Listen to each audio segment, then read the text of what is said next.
America হলো পৃথিবীর সবচেয়ে বড় সন্ত্রাসী, ভারত হলো পৃথিবীর সবচেয়ে নিকৃষ্ট দেশ। ভারত, ওই মোদি মুসলমানদের বাবরি মসজিদ ভেঙেছে। মোদি, এই মোদি হারামজাদা কুত্তার বাচ্চা মুসলমানদের বাবরি মসজিদ ভেঙেছে।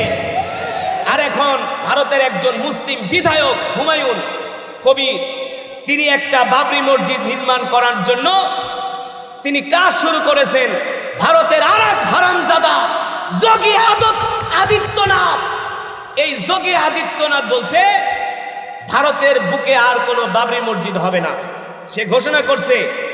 মুর্শিদাবাদের বিধায়ক হুমায়ুন কবির, সে ভারতে যে মুর্শিদাবাদে সে যে ভারতের বাবরি মসজিদ বানানোর ঘোষণা দিয়েছে, যোগী আদিত্যনাথ ঘোষণা করছে কেউ যদি হুমায়ুন কবিরের মাথায় না দিতে পারে তাহলে তাকে 1 কোটি রুপি উপহার দেওয়া হবে।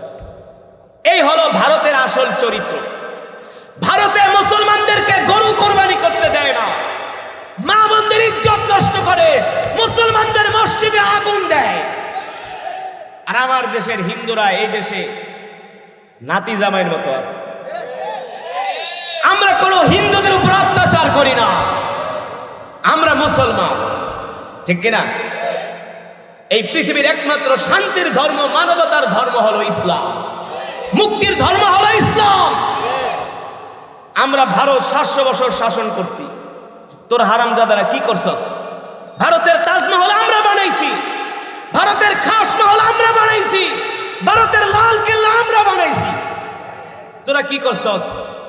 কই 700 বছরে তো কোন হিন্দুর গায়ে মুসলমান শাসকরা হাত দেয় নাই।